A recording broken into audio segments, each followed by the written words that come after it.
Electrohomoeopathy के अध्ययन के क्रम में एनाटॉमी और फिजियोलॉजी वाले भाग में आज हम लोग अध्ययन करेंगे ब्लड, है ना। ब्लड क्या होता है ना, और फिर इसके कौन कौन से कंपोनेंट्स होते हैं, इसका कार्य क्या होता है ना, और कौन से ब्लड के कंपोनेंट्स पर कौन कौन से इलेक्ट्रोहोम्योपैथिक औषधियाँ कार्य करती हैं, प्रभावी होती हैं, इसकी चर्चा हम लोग करेंगे।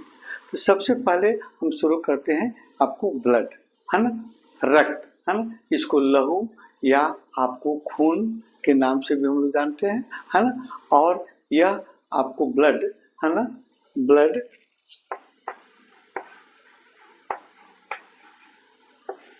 लहू,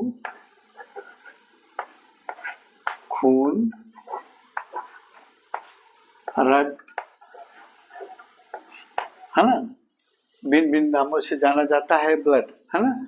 और यह चमकीला लाल और गहरा लाल रंग का दिखने वाला एक तरल पदार्थ होता है। आप कंफ्यूज हो जाइएगा, सभी लोग जानते हैं कि ब्लड लाल रंग का होता है, लेकिन नहीं, है ना।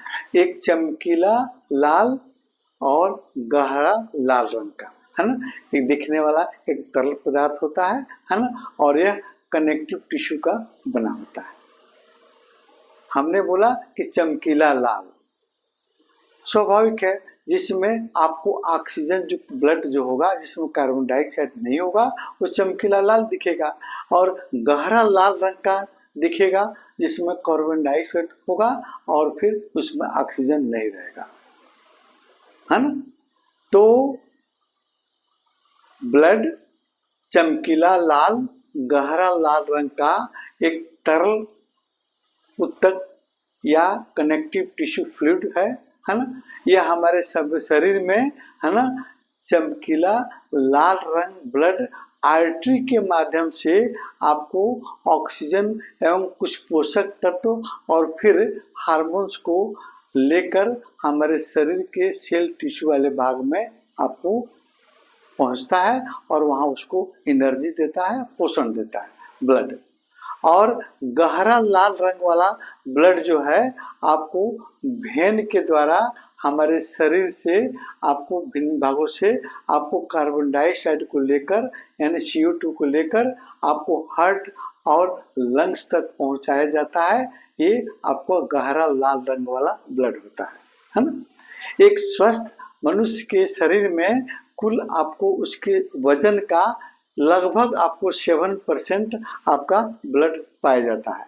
और एक वयस्क आपको के शरीर में आपको 5 से 6 लीटर ब्लड होता है और महिला में आपको 4 से 5 लीटर। नवजात शिशु में अगर देखिए तो उसके प्रति किलो वजन पर लगभग आपको 80 से 90 ml के लगभग ब्लड आपको पाया जाता है ना।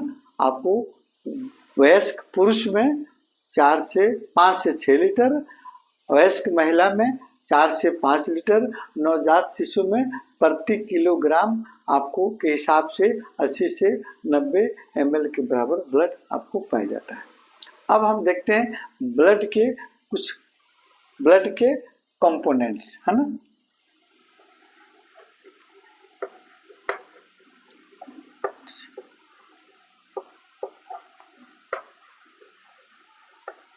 या ब्लड के घटक,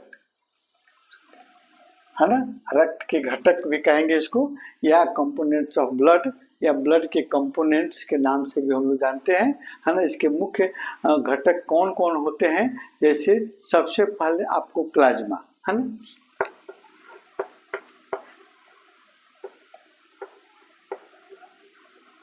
प्लाज्मा, दूसरे नंबर में आपको RBC, रेड ब्लड कॉर्पस को कहते हैं, और तीसरे नंबर में आपको WBC, और चौथे नंबर में आपको प्लेटलेट्स।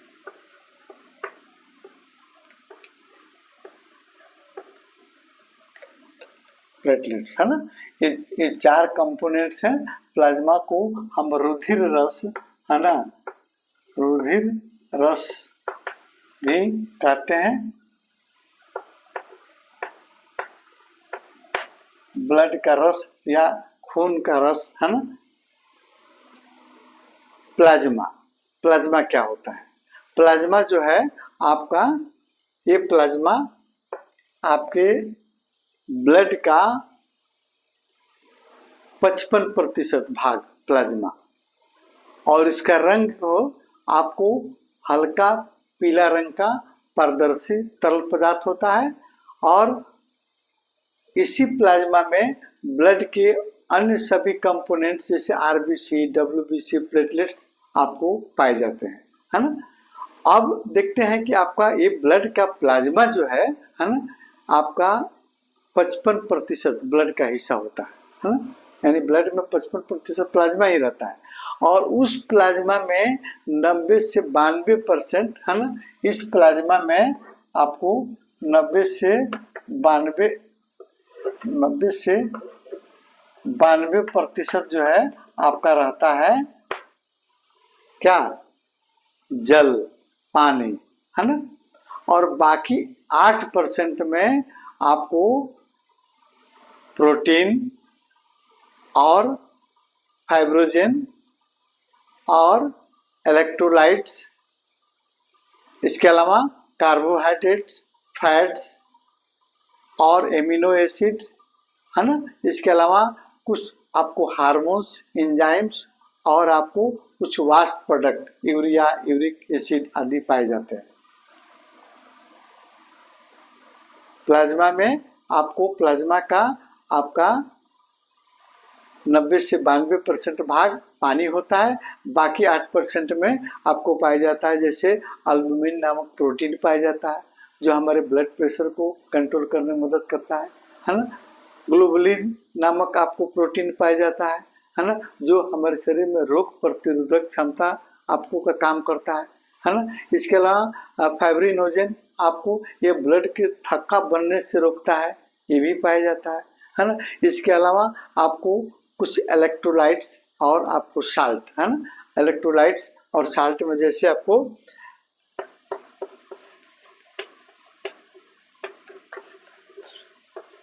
इलेक्ट्रोलाइट्स प्लस आपको साल्ट, है ना, जैसे आपको सोडियम हुआ, कैल्शियम हुआ, है ना, फिर आपको पोटाशियम हुआ, है ना। इसके अलावा आपको सोडियम क्लोराइड, है ना, क्लोरीन, है ना, सोडियम क्लोराइड।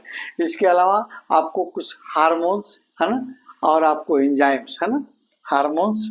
इसके अलावा आपको हार्मोन्स,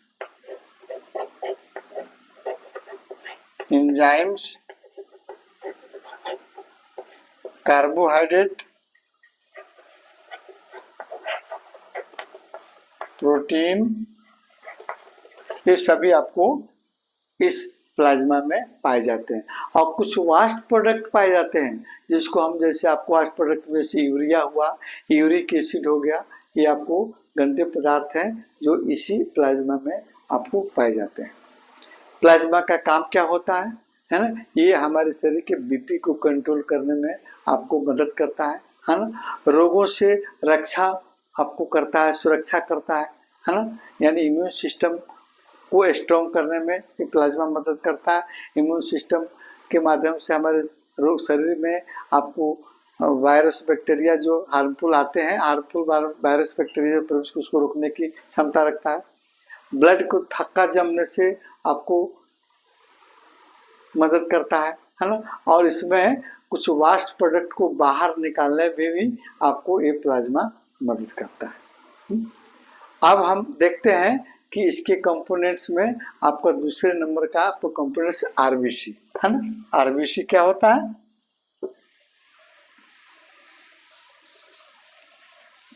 रेड ब्लड कार्पल्स, है ना, इसको हम कहते हैं रेड ब्लड कार्पल्स या रेड ब्लड सेल्स, है ना, या इसको इरिथ्रोसाइट से, मेडिकल टर्म इसको इरिथ्रोसाइट से, कॉमन नेम में आपको रेड ब्लड सेल्स, है ना, लाल रक्त कोशिकाएं, इरिथ्रोसाइट्स के नाम से भी हम लोग जानते हैं। इसको आपको रेड ब्लड कार्पल्स, कणिकाएं, है ना, के नाम से भी हम लोग जानते हैं, है ना। और ये हमारे शरीर में इसकी संख्या, इस सेल्स की संख्या सबसे ज्यादा होती है और इसके अंतर्गत, इसके अंदर आपको हीमोग्लोबिन पाया जाता है। हीमोग्लोबिन एक तरह का प्रोटीन है जो आपको पाया जाता है और यह आपको, जिसके कारण यह आपको लाल रंग का दिखाई पड़ता है। और यह रेड ब्लड कार्पल्स सेल्स क्या करता है, हमारे शरीर में ऑक्सीजन का ट्रांसपोर्टिंग करता है, यानी परिवहन करता है। ये लंग्स से आपको पूरे शरीर के सेल टिश्यू तक होते हुए फिर पुनः आपको लंग्स तक आपको ये ट्रांसपोर्ट यानी परिवहन का काम करता है, किसका, ऑक्सीजन का, है ना। और इसके अलावा ये जो है, ये आपका रेड ब्लड सेल जो है CO2 का परिवहन ऑर्गन के टिश्यू से लंग्स तक करता है ना। सारे शरीर के, हमारे शरीर के जो सेल टिश्यू वहां से आपको कार्बन डाइऑक्साइड को भी आपको लेकर और फिर आपको वेन के माध्यम से और फिर हमारे लंग्स तक लाता है, हार्ट से होकर लंग्स तक लाता है ना। और यही जो है आपका, इसका लाइफ जो होता है 1 से 20 दिन का होता है और फिर जब ये डेड होता है तो स्प्लीन जो है इसको खा जाता है। ये हमारा हुआ रेड ब्लड सेल्स, है ना, श्वेत आपको लाल रक्त कण, है ना, या लाल रक्त सेल कोशिका, है ना। अगले वीडियो में हम WBC के बारे में और फिर WBC के क्या कार्य होते हैं और उसके क्या क्या कंपोनेंट्स होते हैं, इस पर हम लोग चर्चा करेंगे, है ना। और उसके बाद फिर प्लेटलेट्स क्या होता है, प्लेटलेट्स पर चर्चा करेंगे, है ना। RBC पर, रेड ब्लड सेल्स पर, है ना, इलेक्ट्रोहोम्योपैथिक औषधि जो है A1, A1 और S1, है ना, और फिर RE, है ना, है ना। ये आपको इलेक्ट्रोहोम्योपैथिक औषधि जो है आपको रेड ब्लड कार्पल्स पर अच्छा काम करती है ना, RBC पर अच्छा काम करती है, A3, A1, S1 और RE, है ना। अगले वीडियो में फिर हम WBC के बारे में देखेंगे और WBC पर कौन कौन से इलेक्ट्रोपैथिक औषधियाँ काम करती हैं और इसके अतिरिक्त आपको WBC के कौन कौन से कंपोनेंट्स होते हैं, उस पर कौन कौन से इलेक्ट्रोपैथिक औषधियाँ काम करती है, अगले वीडियो में।